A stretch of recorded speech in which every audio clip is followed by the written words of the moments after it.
अध्यक्ष मात्र यांनी आम्ही समर्थन द्यायला आलो आहे। याचं कारण एवढंच, तुम्हाला माहिती असेल मागे मी स्टेटमेंट दिली होती की आमचा विरोध कारवाईला नाही, आमचा विरोध धर्मगुरूंसोबत जो भूमिका त्यांनी मांडली, जे त्यांनी केलं त्याला आहे ते व्हायला नको होतं। जर पिंपळेश्वर मंदिराचं हे आउट ऑफ द वे जाऊन जागा उपलब्ध करून देऊ शकतात तर यांनी बुद्धभूमीसाठी पण जागा उपलब्ध करून द्यावी ही आमची काँग्रेस पक्षातर्फे मागणी आहे। पिंपळेश्वर मंदिरासाठी आपण जागा दिली त्यासाठी आम्ही खूप आभारी आहोत। आम्ही तुमचा आभार मानण्याची पुन्हा आम्हाला एकदा संधी आपण द्या अशी आम्ही तुमच्याकडनं आशा बाळगतो।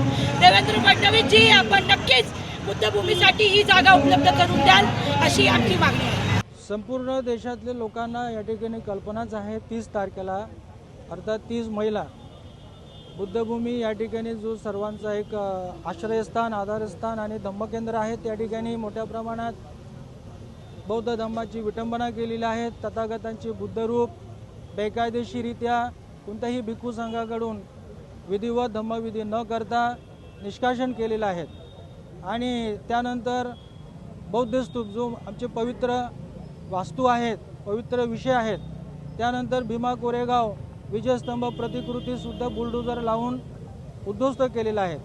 आमचे झाडांची सुद्धा बुलडोजरने कत्तली केलेल्या आहेत आणि या सर्व गोष्टीचा पाठीमागे मुख्य सूत्रधार या विभागाच्या लोकसभेचे खासदार श्रीकांत शिंदे, कारण त्यांचा मेहुणा अभिषेक थोरवे त्यांना त्या ठिकाणी 400-500 कोटीची एक उड्डाणपुलासाठी त्यांनी कॉन्ट्रॅक्ट दिलेला आहे। त्या कॉन्ट्रॅक्टमधून त्यांना आर्थिक फायदा व्हावा म्हणून बुद्धभूमीला अगोदर दुखंडित करून जबरदस्ती जमीन ताब्यात घेण्याचे प्रयत्न केले मागच्या वर्षी। यावर्षी बुद्धरूपाची विटंबना आधी करून संपूर्ण देशातले बौद्ध अनुयायींची भावना त्यांनी दुखवलेल्या आहेत आणि संपूर्ण बौद्ध समाजावर त्यांनी दबाव टाकून आमचे मोरलसुद्धा त्यांनी डाऊन केलेले आहेत।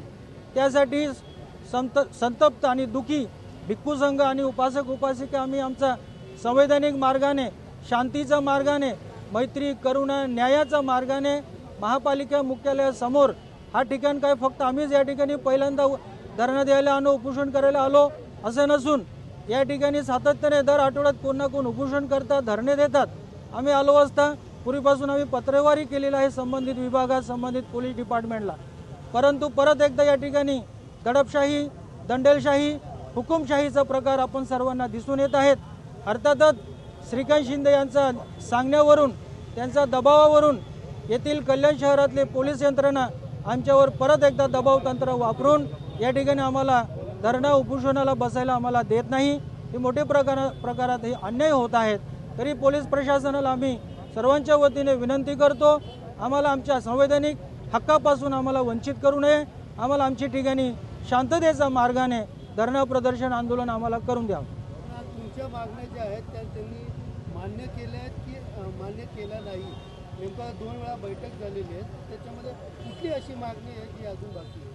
आमच्यासोबत बैठक घेऊन सुद्धा आम्ही कुठे बोलवतात तिथे आम्ही जात असतो मोठ्या आशेने, परंतु तिथे त्या ठिकाणी सुद्धा परत हा श्रीकांत शिंदे बनवाबनवी आणि कपट कारस्थान त्या ठिकाणी ते करत असतात। कुठे आम्हाला बोलवतात आम्ही जात असतो, परंतु त्या ठिकाणी कोणत्याही स्वरूपाचे त्यांनी आम्हाला आमचा जो विषय आहे आमच्यावर जो अन्याय झालेला आमच्यावर या अन्यायाचा जो समाधानकारक कोणतेही अध्यादेश निर्देश आदेश अद्यावत आमच्या हातात आलेले नाही आहेत। आमच्यावर न्याय व्हायला पाहिजे, न्याय आम्हाला मिळाले तर आम्ही निश्चितच हा धरणं प्रदर्शन काय आम्हाला यामध्ये बिलकुल आनंद नाही आहे। बिलकुल आम्ही स्वखुशीने हे करत आम्हाला भाग पाडलेला आहे। आंदोलन सकल हिंदू सकल बौद्ध समाजाच्या वतीने आम्ही करलेलं आहे।